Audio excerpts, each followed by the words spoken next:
الكرم وأنت عوف نساء العرب والعجم.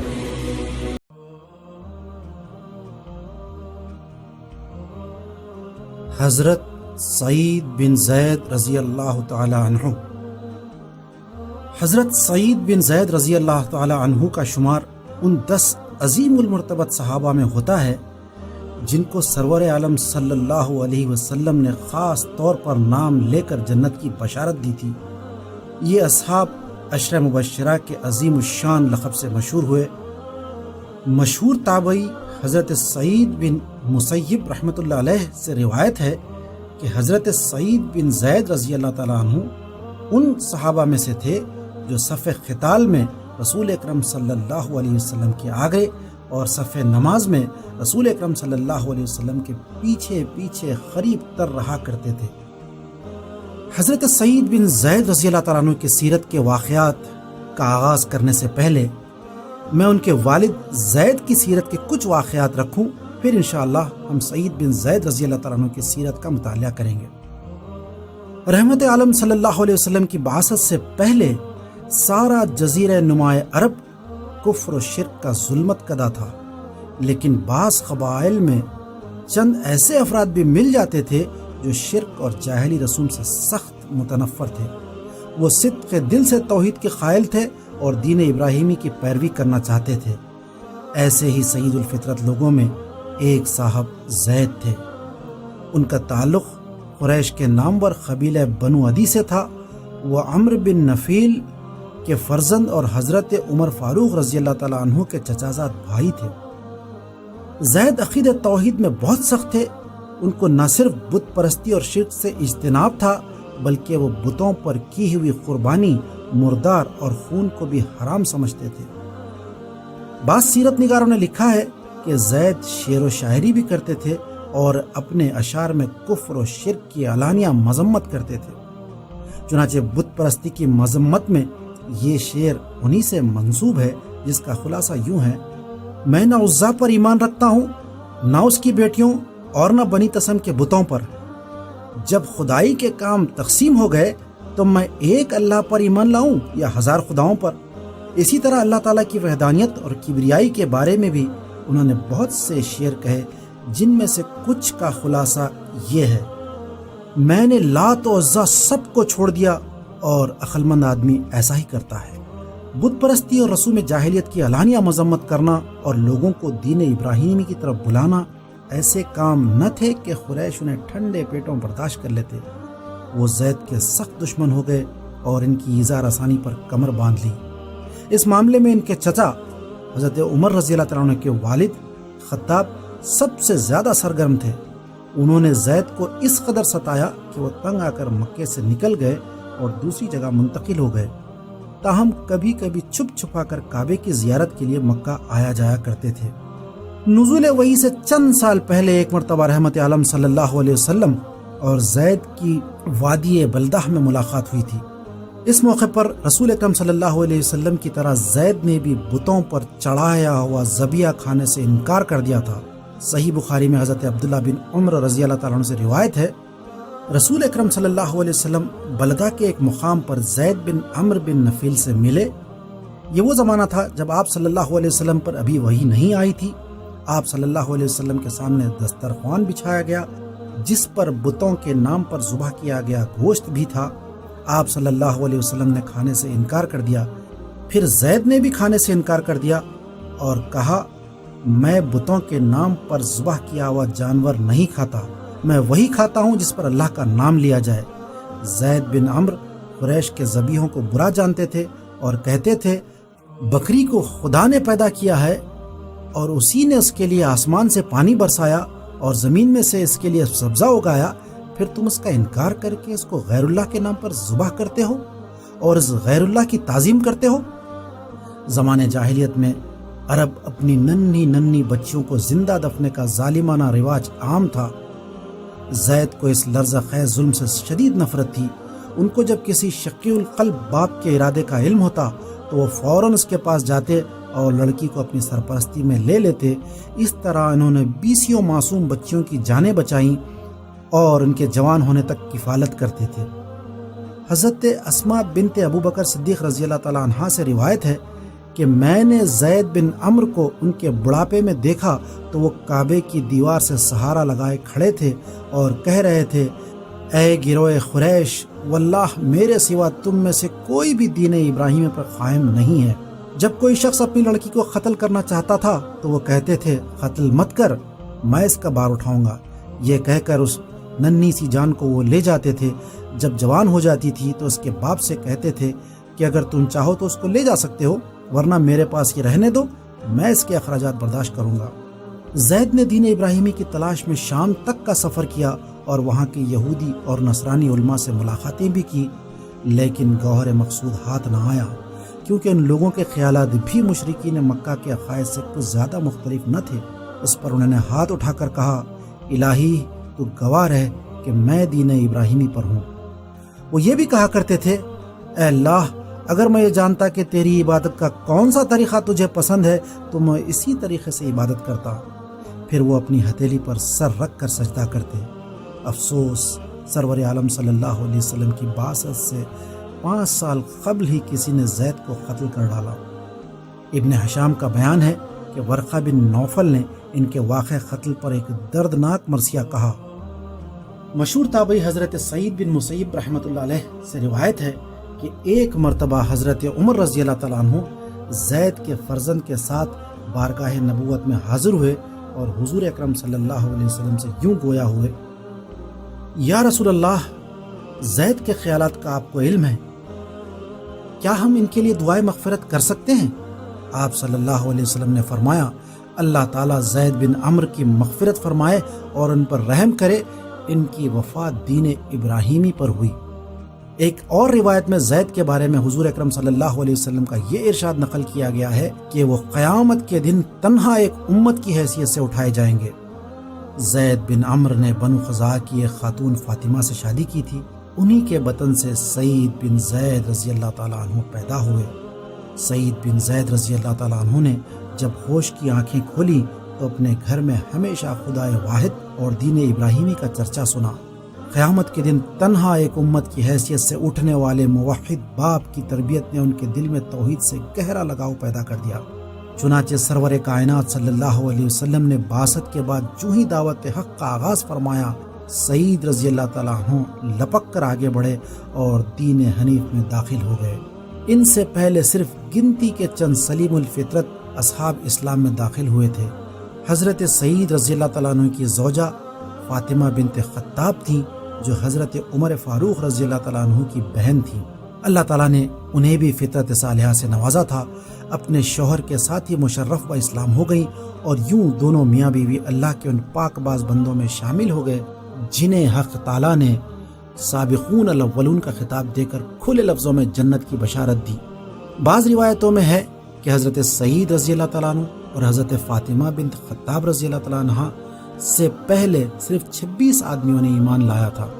حضرت فاطمہ رضی اللہ تعالیٰ عنہ 27ویں مسلمان تھی اور حضرت سعید رضی اللہ تعالیٰ عنہ 28ویں۔ حضرت سعید رضی اللہ تعالیٰ عنہ اور فاطمہ رضی اللہ تعالیٰ عنہ دونوں میاں بیوی کو قرآن حکیم سے عشق تھا۔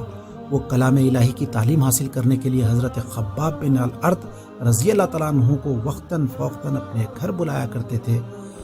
حق کے نام لیواؤں کے لیے یہ سخت آزمائش کا دور تھا۔ مشرکین قریش اہل حق پر ظلم و ستم کے پہاڑ توڑنے میں شرافت اور انسانیت کی حدیں پھلانگ چکے تھے، یہاں تک کہ رحمت عالم صلی اللہ علیہ وسلم ان کی شرانگیزیوں اور ایذا رسانی سے بچنے کے لیے اپنے جانثاروں کے ہمراہ حضرت ارقم بن الارقم رضی اللہ تعالیٰ عنہ کے گھر میں پناہ گزین ہو گئے تھے، جو کوہ صفا کے دامن میں ایک وسیع اور محفوظ احاطہ تھا۔ اس زمانے میں حضرت فاطمہ رضی اللہ تعالیٰ عنہ کے شجاع بھائی حضرت عمر بن خطاب رضی اللہ تعالیٰ عنہ ابھی کفر اور شرک کی ظلمتوں میں بھٹک رہے تھے، اور رسول اکرم صلی اللہ علیہ وسلم کے محبوب چچا حضرت حمزہ بن عبد المطلب رضی اللہ تعالیٰ عنہ کا بھی یہی حال تھا کہ ان کو دعوت حق پر غور و فکر کرنے کے بجائے سیر و شکار سے زیادہ شغف تھا۔ ایک دن حسب معمول شکار سے واپس آ رہے تھے کہ عبداللہ بن جدعان کی ایک لونڈی ان کے راستے میں کھڑی ہو گئی اور طنز آمیز لہجے میں ان سے کہنے لگی، اے حمزہ، کاش تم تھوڑی دیر پہلے آتے تو دیکھتے کہ ابو جہل نے تمہارے بھتیجے محمد صلی اللہ علیہ وسلم کے ساتھ کیا سلوک کیا۔ وہ کعبے میں اپنے مذہب کا واس کر رہے تھے کہ ابو جہل نے ان کے اوپر مٹی اور گوبر پھینکا اور جسمانی ایذا بھی پہنچائی۔ افسوس کہ بنو ہاشم کے یتیم کی حمایت میں کوئی ہاتھ بلند نہ ہوا۔ حضرت حمزہ رضی اللہ تعالیٰ عنہ سرور عالم صلی اللہ علیہ وسلم کے چچا بھی تھے اور دودھ شریک بھائی بھی تھے۔ خون کھول اٹھا اور دودھ کے جوش نے انہیں بے قرار کر دیا۔ سخت غیظ و غضب کے عالم میں اپنی کمان اٹھائی اور خانہ کعبہ کی طرف دوڑے۔ ابو جہل ابھی تک وہیں موجود تھا۔ حضرت حمزہ رضی اللہ تعالیٰ عنہ جوش اور غیظ اور غضب اور غصے کے عالم میں ابو جہل کی طرف لپکے اور اپنی کمان اس کے سر پر اس زور سے ماری کہ وہ لہو لہان ہو گیا اور اسے للکار کر کہا، تو محمد صلی اللہ علیہ وسلم کو گالیاں دیتا ہے، حالانکہ میرا دین بھی محمد صلی اللہ علیہ وسلم کا دین ہے، اور جو کچھ وہ کہتے ہیں میں بھی وہی کہتا ہوں۔ تجھ میں ہمت ہے تو مجھے اسے روک کر دیکھ۔ اس پر بنو مخزوم کے کچھ لوگ ابو جہل کی حمایت کے لیے کھڑے ہو گئے، لیکن اس نے کہا، ابو عمارہ یعنی حمزہ رضی اللہ تعالیٰ عنہ کو چھوڑ دو، میں نے واقع آج ان کے بھتیجے کو بہت گالیاں دی، اس لیے ان کا غصہ بجا ہے۔ اس کے بعد حضرت حمزہ رضی اللہ تعالیٰ عنہ رحمت عالم صلی اللہ علیہ وسلم کی خدمت پہ پہنچے اور کہا، بھتیجے خوش ہو جاؤ، میں نے ابو جہل سے تمہارا بدلہ لے لیا ہے۔ اس پر رسول اکرم صلی اللہ علیہ وسلم نے فرمایا، چچا جان، میری خوشی تو اس میں ہے کہ آپ بت پرستی ترک کر دیں اور دین حق کی پیروی کریں۔ حضرت حمزہ رضی اللہ تعالیٰ عنہ یہ سن کر خاموش ہو گئے اور شش و پنج کی حالت میں گھر واپس ہوئے۔ ساری رات غور و فکر کرتے رہے اور صبح رسول اکرم صلی اللہ علیہ وسلم کی خدمت میں حاضر ہوئے اور اسلام قبول کر لیا۔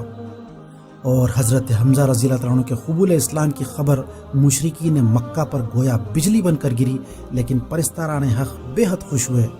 سیرت نگاروں کا بیان ہے کہ اسی زمانے میں رسول اکرم صلی اللہ علیہ وسلم نے ایک دن یہ دعا مانگی تھی، الہی قریش کے 2 ستونوں عمر بن خطاب یا ابو جہل میں سے جس کو تو چاہے ہدایت کا راستہ دکھا تاکہ تیرے دین کو تقویت پہنچے۔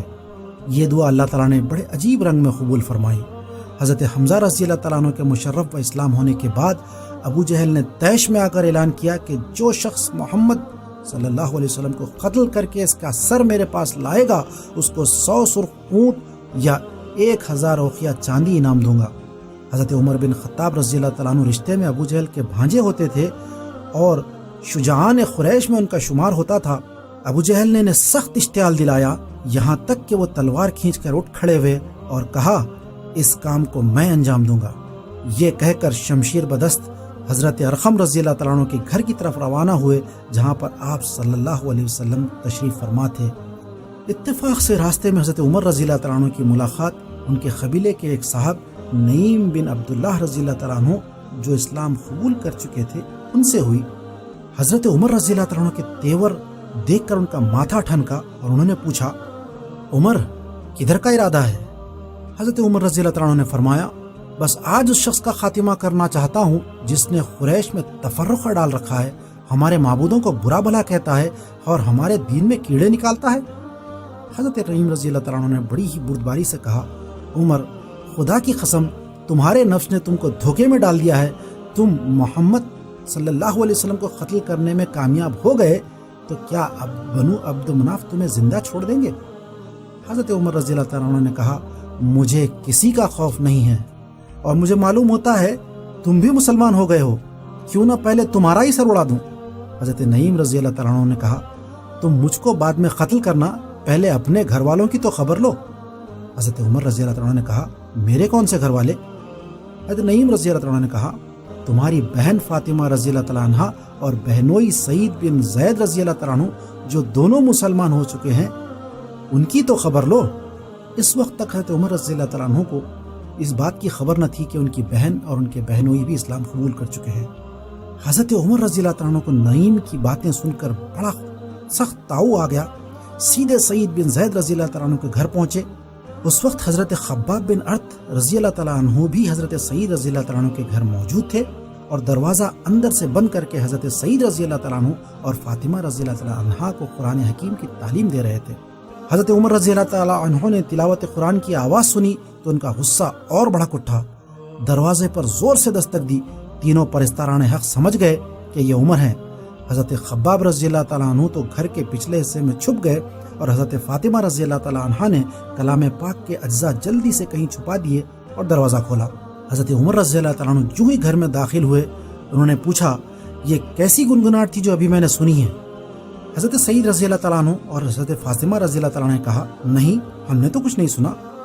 حضرت عمر رضی اللہ تعالیٰ عنہ سخت غضبناک ہو کر بولے، نہیں، میں نے سنا ہے، خدا کی قسم مجھے معلوم ہو چکا ہے کہ تم دونوں بے دین ہو چکے ہو، میں تمہیں اس حرکت کا مزہ چکھاتا ہوں۔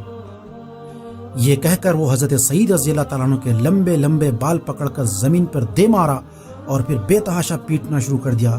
حضرت فاطمہ رضی اللہ تعالیٰ عنہ شوہر کو پٹتے دیکھ کر بےتاب ہو گئیں اور بھائی کے ہاتھ سے انہیں چھڑانے کے لیے آگے بڑھیں۔ حضرت عمر رضی اللہ تعالیٰ عنہ نے جوش غضب میں ایک لکڑی حضرت فاطمہ رضی اللہ تعالیٰ عنہ کے چہرے پر بھی دے ماری، جس سے وہ لہو لہان ہو گئی، لیکن استقلال کا یہ عالم تھا کہ اسی حالت میں بولی، ہاں، ہم نے اسلام قبول کر لیا ہے، تم جو کچھ کر سکتے ہو کرو، ہمارے سینے سے کبھی اسلام نہیں مٹ سکتا۔ خون میں نہائی ہوئی بہن کے منہ سے یہ الفاظ سن کر حضرت عمر رضی اللہ تعالیٰ عنہ کا غصہ کچھ ٹھنڈا ہوا اور یوں کہنے لگے، اچھا تو جو کچھ تم پڑھ رہے تھے مجھے بھی دکھاؤ۔ حضرت فاطمہ رضی اللہ تعالیٰ عنہ نے کہا، ہمیں ڈر ہے کہ تم اس کو ضائع کر دو گے۔ حضرت عمر رضی اللہ تعالیٰ عنہ نے اپنے معبودوں کی قسم کھا کر کہا، میں اس سے پڑھ کر واپس کر دوں گا۔ چنانچہ اس وقت سورہ طٰہٰ کی آیات ان کے سامنے تلاوت کی گئیں، اور جو ہی تلاوت شروع کی، ابھی بسم اللہ الرحمن الرحیم ہی پڑھی تھی کہ جسم پر لرزہ طاری ہو گیا، دل سے کفر و شرک کے ظلمت چھٹنے لگے۔ جو تلاوت کرتے جاتے تھے، قرآن کریم کے الفاظ، انداز بیان اور فصاحت زباں انہیں مسحور کرتی جاتی تھی، اور جب اس آیت پر پہنچے، اننی انا اللہ لا الہ الا انا فاعبدنی واقم الصلاۃ للذکر، جس کا ترجمہ کچھ یوں ہے، میں ہی اللہ ہوں، میرے سوا کوئی عبادت کے لائق نہیں، تو میری ہی عبادت کیا کر اور میری یاد کے لیے نماز پڑھا کر۔ تو ان پر رقت طاری ہو گئی اور بے اختیار پکار اٹھے، اشہد ان لا الہ الا اللہ و اشہد ان محمد رسول اللہ۔ حضرت خباب رضی اللہ تعالیٰ عنہ جو اندر چھپے ہوئے تھے، اب باہر نکل آئے اور خوشی سے پکار اٹھے، اے عمر، مبارک ہو کہ رسول اکرم صلی اللہ علیہ وسلم کی دعا آپ کے حق میں قبول ہو گئی۔ رسول اکرم صلی اللہ علیہ وسلم نے کل ہی دعا مانگی تھی کہ الہی، ابو جہل یا عمر بن خطاب رضی اللہ تعالیٰ عنہ میں سے جس کو تو چاہتا ہے اسلام میں داخل کر۔ حضرت عمر رضی اللہ تعالیٰ عنہ نے نہایت انکساری کے ساتھ حضرت خباب رضی اللہ تعالیٰ عنہ سے درخواست کی کہ مجھے جلد سے جلد رسول اکرم صلی اللہ علیہ وسلم کی خدمت میں لے چلو۔ حضرت خباب رضی اللہ تعالیٰ عنہ حضرت عمر رضی اللہ تعالیٰ عنہ کو ساتھ لے کر دار ارقم پہنچے۔ وہاں پہنچ کر دروازے پر دستک دی تو صحابہ کرام رضی اللہ تعالیٰ عنہم الاجمعین نے دروازے پر حضرت عمر رضی اللہ تعالیٰ عنہ کو دیکھ کر دروازہ کھولنے میں تحمل کیا۔ شیر خدا حضرت حمزہ رضی اللہ تعالیٰ عنہ کو جوش آ گیا، انہوں نے تلوار نکال لی اور کڑک کر کہا، عمر آتا ہے تو آئے، اگر اس کی نیت ٹھیک ہے تو پھر ٹھیک ہے، ورنہ خدا کی قسم اس تلوار سے اس کا سر اڑا دوں گا۔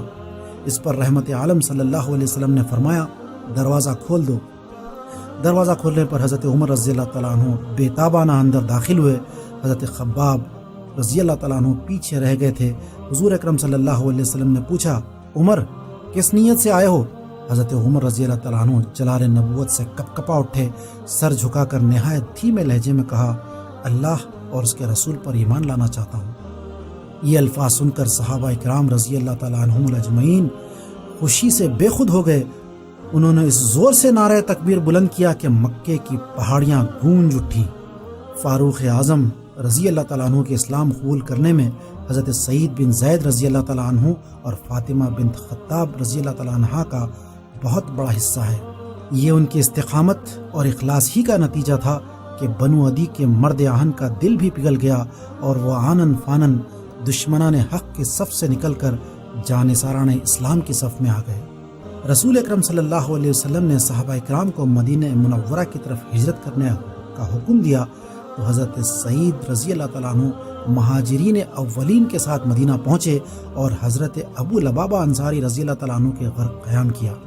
کچھ عرصے بعد جب آپ صلی اللہ علیہ وسلم نے مہاجرین اور انصار کے درمیان مواخات قائم کرائی تو حضرت سعید رضی اللہ تعالیٰ عنہ کو حضرت رافع بن مالک زرقی انصاری رضی اللہ تعالیٰ عنہ کا اسلامی بھائی قرار دیا۔ 2 ہجری میں بدر کے میدان میں حق و باطل کا معرکہ اول پیش آیا تو حضرت سعید بن زید رضی اللہ تعالیٰ عنہ ان 313 جانثاروں میں شامل تھے جو اپنی بے سر و سامانی کے باوجود کفر کی طاغوتی قوت سے محض اللہ کے بھروسے پر بھڑ گئے۔ بعض سیرت نگاروں نے لکھا ہے کہ غزوہ بدر کے موقع پر سرور کائنات صلی اللہ علیہ وسلم نے حضرت سعید رضی اللہ تعالیٰ عنہ کو ایک خاص کام کے لیے حضرت طلحہ رضی اللہ تعالیٰ عنہ کے ساتھ شام کی طرف بھیجا تھا۔ وہ غزوہ ختم ہونے کے بعد مدینہ واپس آئے، تاہم رسول اکرم صلی اللہ علیہ وسلم نے بدر کے مال غنیمت میں ان کا حصہ لگایا اور جہاد کے ثواب میں شامل ہونے کی بشارت بھی دی، لیکن صحیح بخاری میں واضح طور پر ان کا نام اصحاب بدر کی فہرست میں درج ہے، اور ایک دوسری روایت میں بھی ان کے نام کے ساتھ بدری کا لقب مذکور ہے۔ اس سے معلوم ہوتا ہے کہ حضرت سعید رضی اللہ تعالیٰ عنہ نے عملی طور پر غزوہ بدر میں شرکت کی تھی۔ بدر کے بعد دوسرے تمام غزوات میں سعید رضی اللہ تعالیٰ عنہ آپ صلی اللہ علیہ وسلم کے ساتھ شامل تھے۔ معرکہ احد ہو یا خندق یا خیبر یا حنین یا معرکہ طائف ہو، ہر معرکے میں انہوں نے کمال درجے کی استقامت اور سرفروشی کا مظاہرہ کیا۔ 6 ہجری میں بیعت رضوان کا شرف حاصل کیا۔ فتح مکہ کے موقع پر ایک دستہ فوج کے افسر تھے اور جنگ تبوک میں طویل سفر کی تمام سختیاں بڑی ہنسی خوشی برداشت کی۔ غرض قبول اسلام کے بعد کوئی شرف ایسا نہیں تھا جو انہیں حاصل نہ ہوا ہو۔ رسول اکرم صلی اللہ علیہ وسلم کے وصال کے کچھ عرصے بعد جب ایران اور روم سے کشمکش کا آغاز ہوا تو حضرت سعید شام جانے والے لشکر میں ایک سرفروش مجاہد کی حیثیت سے شریک تھے۔ 13 ہجری ابوبکر صدیق رضی اللہ تعالیٰ عنہ کے دور میں اجنادین کا ہولناک معرکہ پیش آیا۔ اس لڑائی میں 90,000 رومی جنگجو مسلمانوں کے مقابل ہوئے، جن کی تعداد صرف 20,000 کے لگ بھگ تھی۔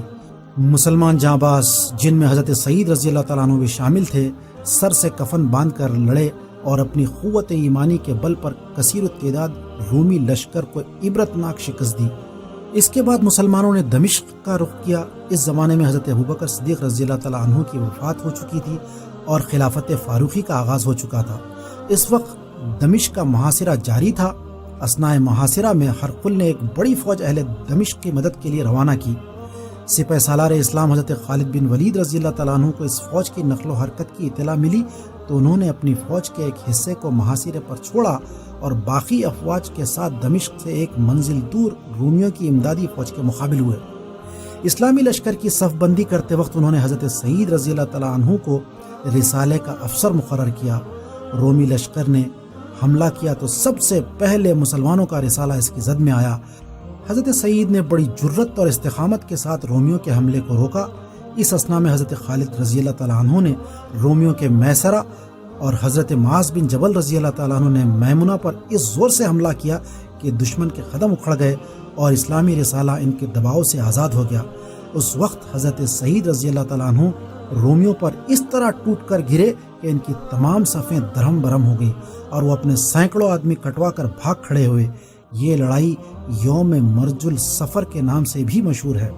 اسلامی لشکر نے دمشق پر قبضہ کر لیا اور پھر اس کے بعد مسلمان ہومس کی طرف بڑھے جو شام کا ایک اہم شہر تھا اور جہاں رومیوں نے ایک زبردست لشکر جمع کر رکھا تھا۔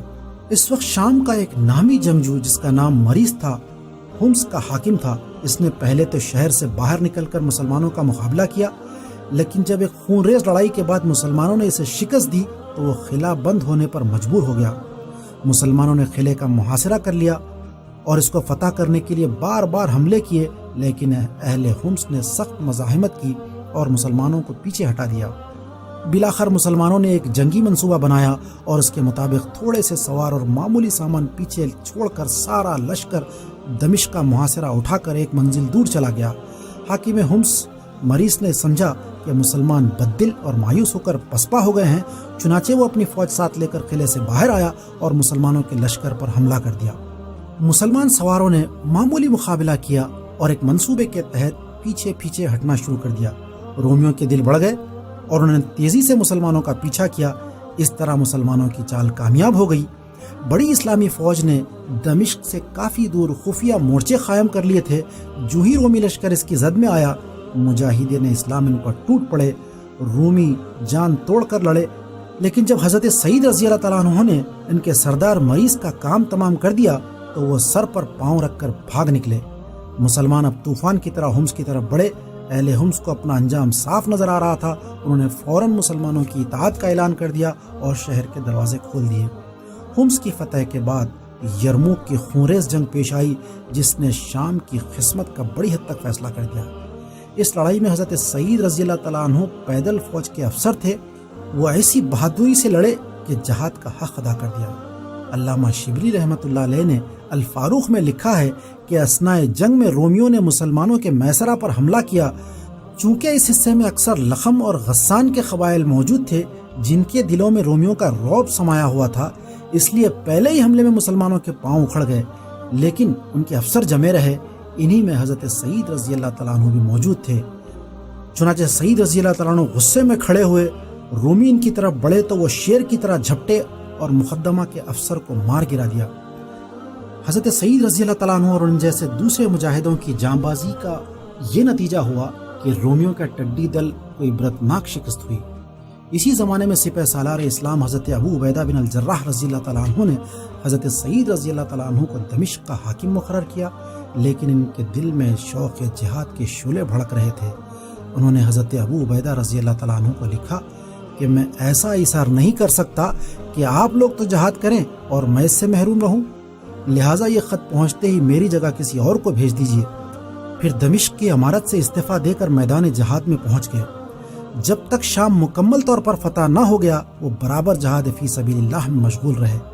فتح شام کے بعد حضرت سعید رضی اللہ تعالیٰ عنہ مدینہ منورہ آ کر گوشہ نشین ہو گئے۔ 23 ہجری میں امیر المومنین حضرت عمر فاروق رضی اللہ تعالیٰ عنہ زخمی ہوئے تو حضرت سعید رضی اللہ تعالیٰ عنہ اس وقت ان کے گھر ہی میں موجود تھے اور حضرت عبداللہ بن عمر رضی اللہ تعالیٰ عنہ بھی وہیں بیٹھے تھے۔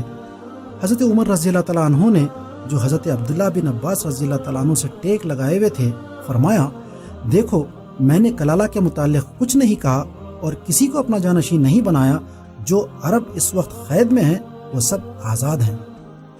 حضرت سعید رضی اللہ تعالیٰ عنہ بولے، اگر آپ کسی مسلمان کو خلیفہ نامزد کر دیں تو مسلمان آپ پر اعتماد کریں گے۔ حضرت عمر رضی اللہ تعالیٰ عنہ نے فرمایا، میں تو صرف ان 6 شخصوں کے اندر خلافت رکھوں گا جن سے رسول اکرم صلی اللہ علیہ وسلم وفات کے وقت تک راضی رہے اور جن میں بار خلافت اٹھانے کی صلاحیت موجود ہے۔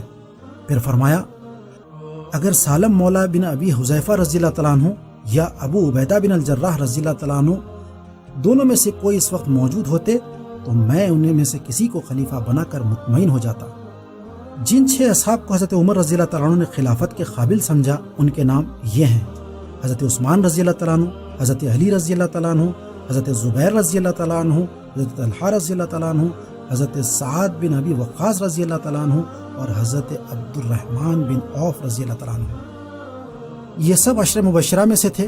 اس لحاظ سے حضرت سعید بن زید رضی اللہ تعالیٰ عنہ بھی انہی کے ہم مرتبہ تھے، لیکن حضرت عمر رضی اللہ تعالیٰ عنہ نے انہیں محض اس لیے خلافت کے لیے نامزد نہیں کیا کہ وہ ان کے اپنے خاندان بنو عدی سے تعلق رکھتے تھے، دوسرے کسی صاحب کا تعلق بھی بنو عدی سے نہیں تھا۔ اس واقعے کے بعد انہوں نے باقی تمام زندگی نہایت سکون اور خاموشی کے ساتھ گزاری۔ اس دوران ملکی سیاست میں کئی اتار چڑھاؤ آئے، لیکن وہ ہر قسم کے ہنگاموں سے کنارہ کش رہے۔ تاہم 35 ہجری میں امیر المومنین حضرت عثمان رضی اللہ تعالیٰ عنہ مظلومانہ طور پر شہید ہوئے تو وہ خاموش نہ رہ سکے اور ظالموں کی برملا مذمت کی۔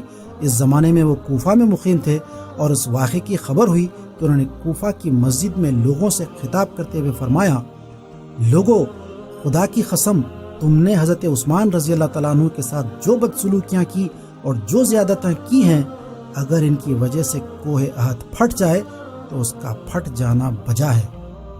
حضرت سعید رضی اللہ تعالیٰ عنہ نے نواح مدینہ میں عقیق کے مقام پر مستقل سکونت اختیار کر لی تھی۔ اسی جگہ انہوں نے با اختلاف روایت 50 ہجری، 51 ہجری یا 52 ہجری میں جمعہ کے دن وفات پائی۔ جنازہ عقیق سے مدینہ لایا گیا۔ حضرت سعد بن وقاص رضی اللہ تعالیٰ عنہ نے غسل دیا اور حضرت عبداللہ بن عمر رضی اللہ تعالیٰ عنہ نے نماز جنازہ پڑھائی۔ پھر حضرت سعد رضی اللہ تعالیٰ عنہ اور ابن عمر رضی اللہ تعالیٰ عنہ خبر میں اترے اور اسلام کے اس مرد مجاہد کو سپرد خاک کیا۔ انتقال کے وقت آپ کی عمر با اختلاف روایت 80 برس کے لگ بھگ بتائی جاتی ہے۔ حضرت سعید بن زید رضی اللہ تعالیٰ عنہ اپنے زہد و تقوی اور کثرت عبادت کی وجہ سے مستجابات الدعوات میں ان کا شمار ہوتا تھا۔ چنانچہ ایک مرتبہ عروہ بنت اویس نامی ایک عورت نے والی مدینہ مروان بن الحکم کے پاس شکایت کی کہ سعید بن زید رضی اللہ تعالیٰ عنہ نے ان کی زمین کا کچھ حصہ دبا لیا ہے۔ مروان نے ان کو طلب کر کے حقیقت حال دریافت کیا تو فرمایا، تم میری نسبت یہ گمان کرتے ہو کہ میں نے اس کی زمین کا کچھ حصہ غصب کر لیا ہے؟ میں نے رسول اکرم صلی اللہ علیہ وسلم سے سنا ہے کہ جو شخص ایک بالشت بھر زمین بھی ظلم کر کے قبضہ کر لے، قیامت کے دن اس کو ویسی 7 زمینوں کا طوق پہنایا جائے گا۔ مروان نے ان سے قسم کھانے کو کہا تو وہ زمین سے دستبردار ہو گئے، لیکن دل گرفتگی کے عالم میں ان کے منہ سے یہ الفاظ نکل گئے، الہی اگر یہ عورت جھوٹی ہے تو اسے اندھا کر دے اور اس کو اسی کی زمین میں موت دے یا اسی کے گھر کے کنویں میں گرا دے، اور مسلمانوں پر میرے حق کو بخوبی واضح کر دے۔ خدا کی قدرت، کچھ عرصے بعد عروہ کی بینائی زائل ہو گئی اور پھر ایک دن وہ اسی حالت میں اپنے گھر کے کنویں میں گر کر مر گئی۔ اس کے بعد اہل مدینہ میں یہ ضرب المثل بن گئی، خدا تجھے اندھا کر دے جیسا کہ عروہ کو اندھا کیا۔ حضرت سعید رضی اللہ تعالیٰ عنہ کا ایک خاص وصف حق گوئی تھا۔ ایک مرتبہ وہ کوفے میں والی کوفہ حضرت مغیرہ بن شعبہ رضی اللہ تعالیٰ عنہ کے پاس بیٹھے تھے کہ ایک شخص نے آ کر حضرت علی رضی اللہ تعالیٰ عنہ کی شان میں کچھ نامناسب الفاظ کہے۔ حضرت سعید رضی اللہ تعالیٰ عنہ تڑپ اٹھے اور فرمایا، مغیرہ، لوگ تمہارے سامنے اصحاب رسول اکرم صلی اللہ علیہ وسلم کو برا بھلا کہتے ہیں اور تم ان کو نہیں روکتے؟ علی رضی اللہ تعالیٰ عنہ کا شمار ان لوگوں میں ہے جن کو خود رسول اکرم صلی اللہ علیہ وسلم نے جنت کی بشارت دی ہے۔ حب رسول اکرم صلی اللہ علیہ وسلم، شوق جہاد، زہد و تقوی، ایثار و اخلاص اور خشیت الہی حضرت سعید بن زید رضی اللہ تعالیٰ عنہ کے چمن اخلاق کے سب سے خوش رنگ پھول تھے۔ حضرت ابو موسیٰ اشعری رضی اللہ تعالیٰ عنہ فرماتے ہیں کہ سعید بن زید رضی اللہ تعالیٰ عنہ کا دامن عمل کبھی بھی گناہ کی آلودگیوں سے داغدار نہیں رہا اور وہ ہمیشہ اتباع رسول اکرم صلی اللہ علیہ وسلم میں کوشاں رہتے تھے۔ حضرت سعید رضی اللہ تعالیٰ عنہ نے مختلف اوقات میں متعدد شادیاں کی جن سے کثیر اولاد ہوئی۔ تاریخ نگاروں نے لکھا ہے کہ ان کے 14 لڑکوں اور 20 لڑکیوں کے نام صراحت سے لکھے ہوئے ہیں، رضی اللہ تعالیٰ عنہ۔